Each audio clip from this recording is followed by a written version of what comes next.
Okay, mapagpalang araw po, ano? Tayo na naman pong muli. Nasa tahanan po tayo ni Kuya Romy at Ate Dorcas sa Barangay 103, Zone 8, District 1, Tondo, Manila. Yan. Ayan sila. Tignan natin. Ayan, oh. Ayan. Dito po tayo ngayon sa loob ng tahanan upang mag-aral. Ika nga. Kung sa eskwela, meron silang tinatawag na HALS. Yung HALS po kasi na alternative learning na ano yan, ah, lahat ng nagsipag-aral at hindi nagtapos, kaya matanda pa, yung iba, naiya nang magbalik sa school, yan ang ahensya ng gobyerno na pwedeng mag-aral. Kaya inyong mapapasin yung mga matatanda na nagsisipag-graduate nung nakaraan, may gitna 80 anyos nagtapos. Sabi nga ni Kuya Romy nung araw, kung matanda ka na ano ba kapapasukin mong trabaho? Tama nga naman. Halos hindi ka na qualified Pero yung mga matatandang yan, gusto lang nilang, nasabi nila, kasi nung bata kami, hindi kami nakapag-aral Kaya nung nagkaedad na po sila, nang wala na silang obligasyon sa mga anak, walang obligasyon sa mga apo, naisipan nilang mag-aral. Yan ang ALS ang binibigay ng gobyerno, yung Alternative Learning System. Po. Ngayon, sa Bible po, kung sa eskwela meron nga, so yung gusto magtapos, yan ay kaligayahan ng mga estudyante kahit matanda na. Pero sa Bible, kailangan na maging kaligayahan mo yung nasa Biblia. Okay, tayo ngayon ay mag-aaral. At bago tayo papalahot, tayo muna ay mananalangin. Panginoon Diyos, aming Ama na makapangyarihan sa lahat. Maraming po salamat sa pagkakataon na binigay mo sa amin upang kami po ay mag-aral ng iyong ebanghelyo. Samahan mo po kami upang kami matuto, higit sa lahat, kami po ay titibay sa aming pananampalataya. Salamat po sa ngalan ni Jesus. Amen. Amen. Meron tayong titignan dito sa kasulatan.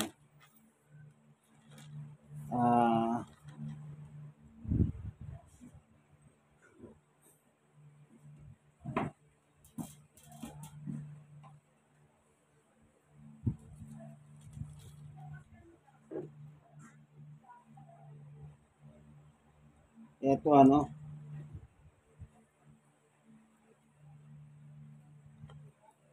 ito po yung nakasulat sa 1 sa 25, 26, and 27. Sinabi naman ni Jesus, ako ang muling pagkabuhay at ang buhay. Ang nananalig sa akin kahit mamatay ay muling mabubuhay. 26. At sino mang nabubuhay at nananalig sa akin ay hindi mamamatay kailanman. Pinaniniwalaan mo ba ito? 27. Opo, Panginoon. Sagot niya, nananalig ako sa inyo. Kayo po ang anak ng Diyos, ang Mesiyas, inaasahan pa parito sa sanlibutan. So, yung magkakapatid na ito, na dinalaw ni Jesus, ay walang iba kundi sa 11 verse 1, may isang tao na ngalan ay Lazaro nakatira ito sa Betanya kasama ng kanyang mga kapatid na sina Maria at Marta. So dalawa, Maria at Marta at si Lazaro. Ngayon, itong pagkakataon na ito na kinausap ni Jesus si Marta. Ang tanong niya kay Marta ay,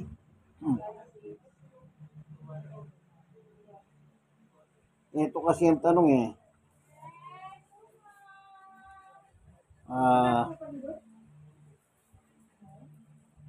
kasi sa verse, meron nakalagay kasi dito, sa verse 20, nang marinig ni Marta na dumating si Jesus, sinalubong niya ito. Ngunit si Maria naiwan sa bahay. 21. Sinabi ni Marta, Panginoon, kung kayo po'y narito, hindi sana namatay ang aking kapatid. Yan. So, ito po yung sapantahan ni Marta. Kung si Jesus ay sabi ni Marta, kung narito ka, hindi namatay ang aking kapatid. Ang pinag-uusapan nila ay tungkol po sa kamatayan. So, tuloy natin ang basa. Ngunit sa 22, nalalaman kong kahit ngayon, ibibigay sa inyo ng Diyos ang anumang hingin ninyo sa Kanya. Ito po yung paniwala ni Marta. Yung oras na yun, anuman ang hingin ni Jesus sa Diyos, ibibigay ng Diyos sa Kanya. Ano po? Ito po ang paniwala ni Marta. Sa 23, tingnan niyo po yung sagot ni Jesus. Muling mabubuhay ang iyong kapatid, wika ni Jesus. Kita niyo po kung ganon yung paniwala ni Marta, hindi po sinabi ni Jesus, nagkamali ka o tamama ka.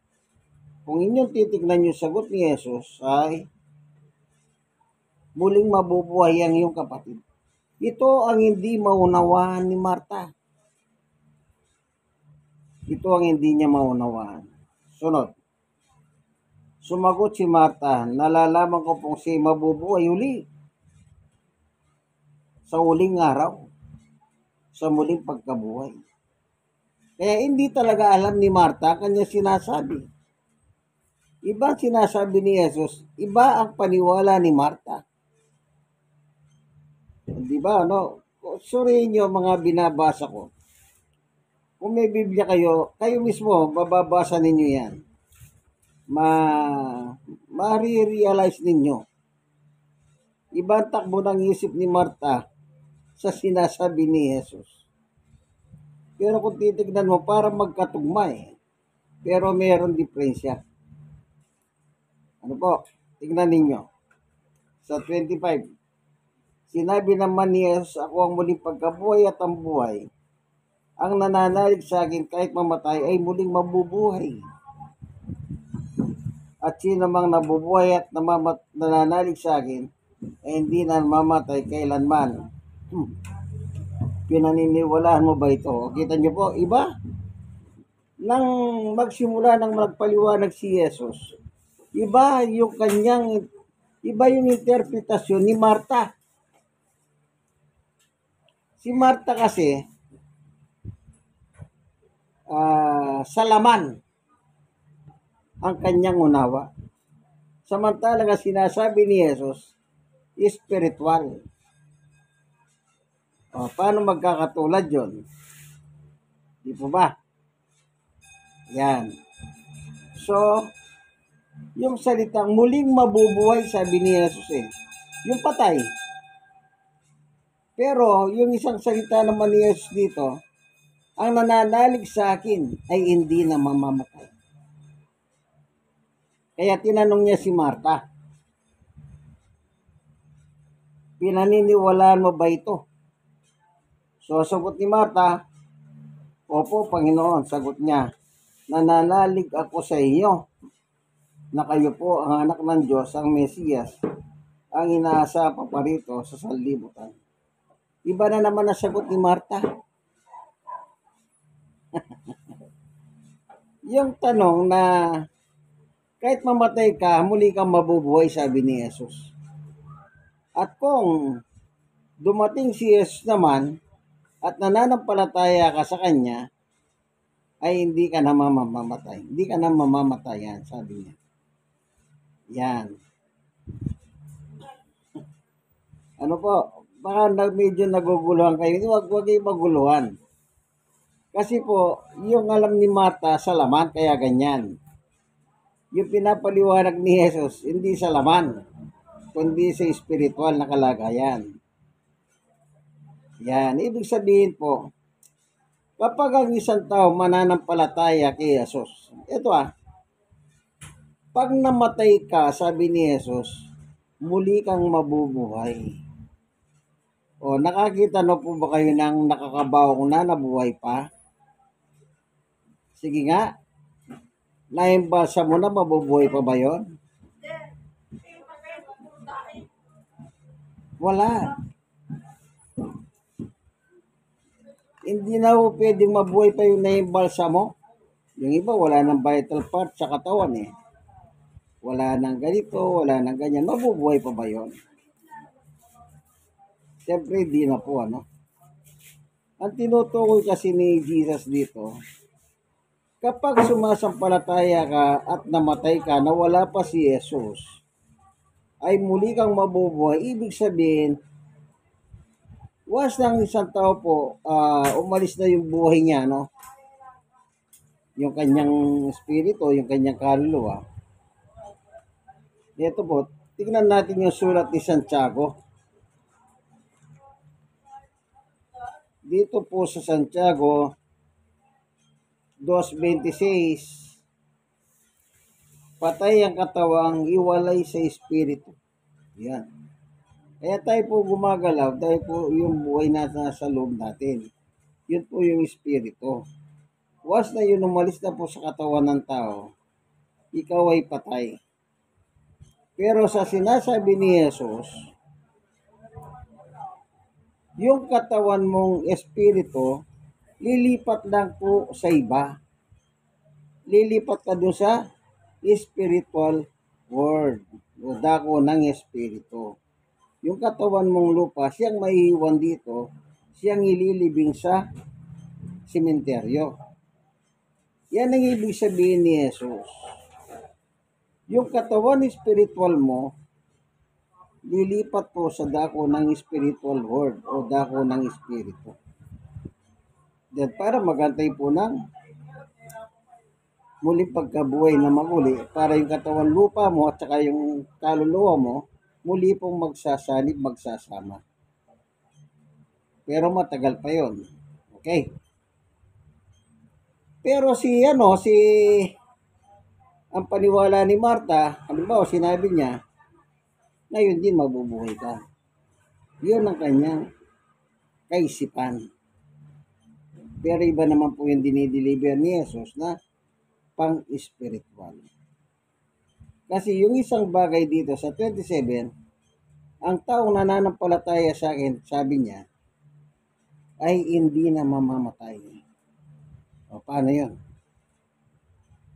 Yan ang nakalagay sa Biblia, itinakda sa tao, ang lahat ay mamamatay. E di magkakontra na, hindi po. Ibig sabihin, pag dumating naman si Jesus at dinadang kang buhay, babaguhin lang po ang iyong katawang panglupa. Gagawing katawang panlangit.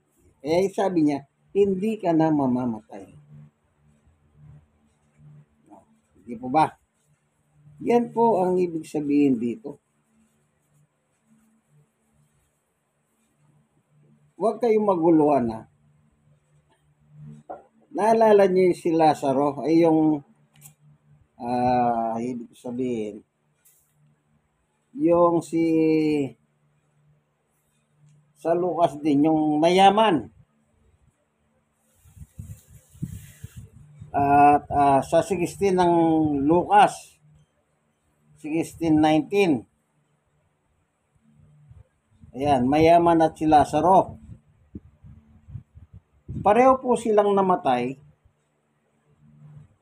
Pareho sila namatay. Pero nabuhay sila sa kabilang buhay. Si Lazaro po nasa paraiso ng Diyos. At si Lazaro naman, Lazaro yung mayaman na maramot. Kaya sinabi kong maramot. Kasi nung kasagsagan ng kanyang buhay, ayaw man lang magbigay ng pagkain sa mahirap. Madamot eh. Namatay. At ang kanyang buhay, nalipat. Saan naman? Sa dako ng pagdurusa. Yan. Kaya pag namatay po ang tao, may nililipatan lang pong kabilang buhay. Naunawaan nyo. Pag mananampalataya ka, sabi ni Jesus, muli kang mabubuhay. Yung kaluluwa mo, yung espiritu mo na imiwalay sa iyong katawan, lilipat lang po sa paraiso ng Diyos kung tawagin. Kung ang isang tao naman, kagaya ng maramot, kasi walang pananampalataya yun eh. Doon pala sa salitang maramot eh, wala na eh. Nung mamatay, nasumpungan, nandun siya sa dako ng pagdurusa. Kung tawagin yun, apoy ng pagdurusa. Sa ibang salin, sa English, hell, kung tawagin naman yun. Yan. Yun ang sinasabi ni Jesus.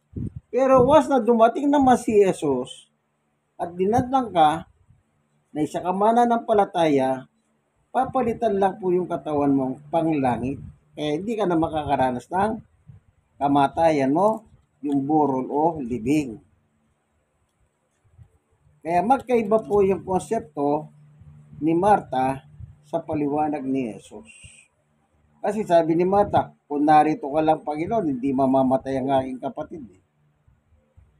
So, panlaman po yung kanyang kaisipan. Samantalang ang dala naman ni Jesus ay spiritual. Kaya tayo pong mga tao, anuman po tumandaman tayo, anuman yung inabot natin, sabihin nyo na, sabi ko nga sa simula kanina, kung kailan tumanda at saka nag-aral, kasi nga hindi sila nakapag-aral ng bata sila, para kaligayahan nila na magtapos.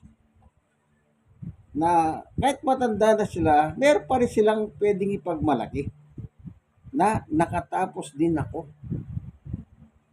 Yung iba nga po yung pumasa pa sa bar. Matagal nang hindi pumapasa, nakapasa bigla sa bar. Di pa malaking kagalakan yun. Pero mas maganda po, ang kagalakan natin ay pananampalataya kay Jesus. Kung meron man tayong kagalakan, yung kagaya ng yung 72 tao na inutusan ni Jesus na mangaral, na ginrupo silang dala-dalawa, o 72 divide into 2, ilan bawat isa nun? 36. Kasi 36 times 2 is 72. Tama ba? Tama ba ko, Robby? 36. Yan. Ginrupo silang 36 piraso bawat grupo. Dalawa, no? Inutusan silang mangaral.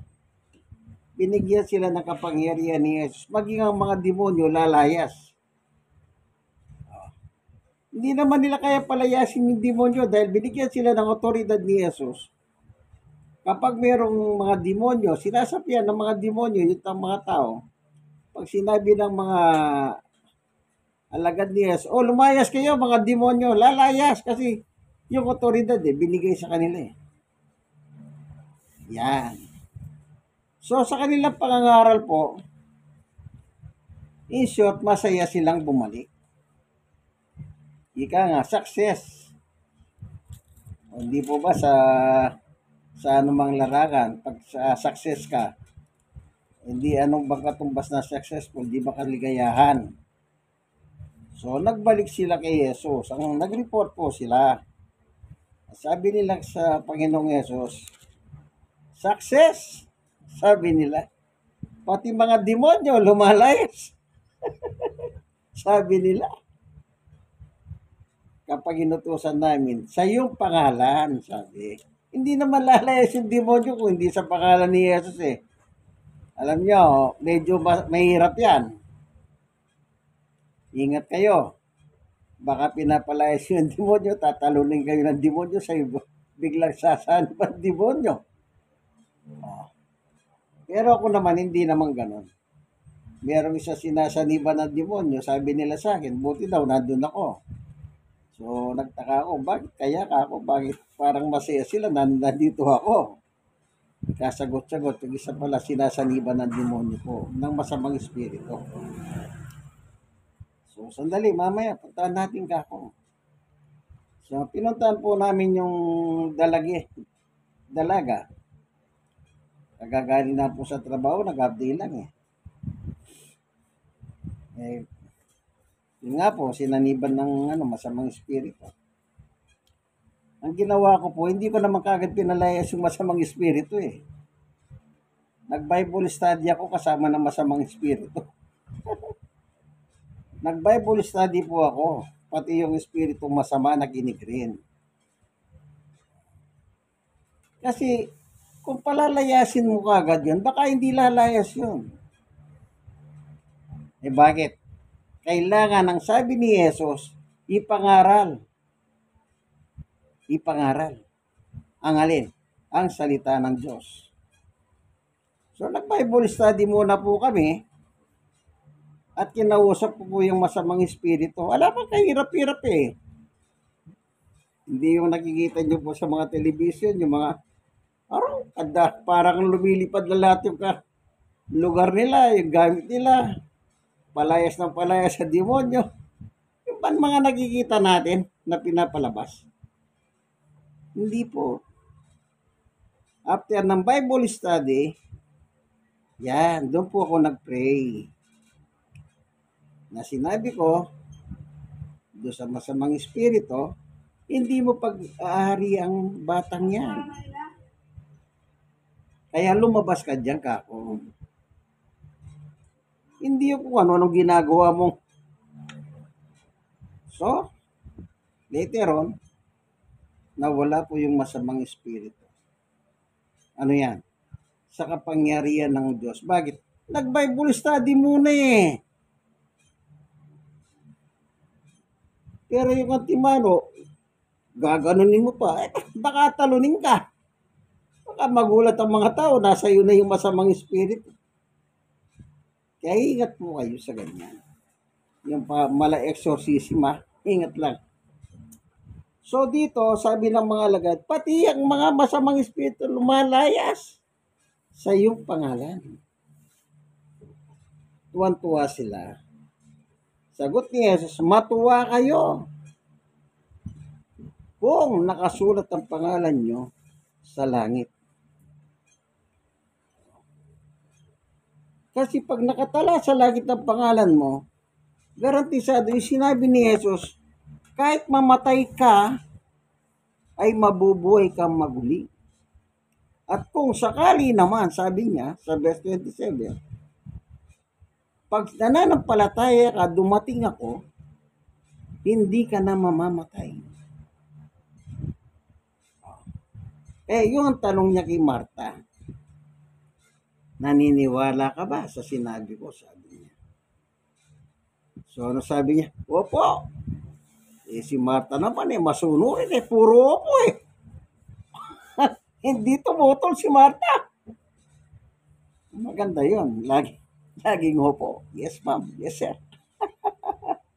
Pero lagi niyong tatandahan po iba po yung spiritual, iba yung laman.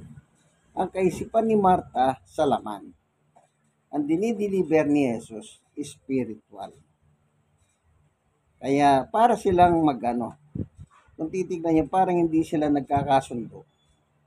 Kasi, iba kasing paniwala ni Marta. Okay? Tandaan nyo po yan. Iba po yung spiritual, iba po yung sa laman. Sinasabi ni Jesus, kapag tayo po ay isang mananampalataya niya, kahit mamatay po tayo, muli tayong mabubuhay. Gaya tayo ni Lazaro. Nang namatay siya, nandun na po sa paraiso. At nung kasama niya namatay yung pulubi, ay yung mayaman na maramot, ay nasa dako ng apoy ng pagdurusa. Yun. Ano po, tandaan niyo po yan. Biblical po yan. Nasa Biblia yung binasa natin. Ano? Sige po, ito ang inyong kaibigan kay Jesus, Brother Manny Bautista. Once again, like, i-share and share. I-share niyo po sa iba. Maganda po yung nagsishare kayong biblical. Kesa naman magsishare lang po kayo yung mga iba't ibang mga sa social media, content creator kanila, dito lang sa lupa yon. Mas maganda, spiritual po ang inyong ibahagi. Ano po, ang inyong i-share. Sige po, inyong kaibigan kay Jesus, Brother Manny Bautista. God bless us all. Bye-bye.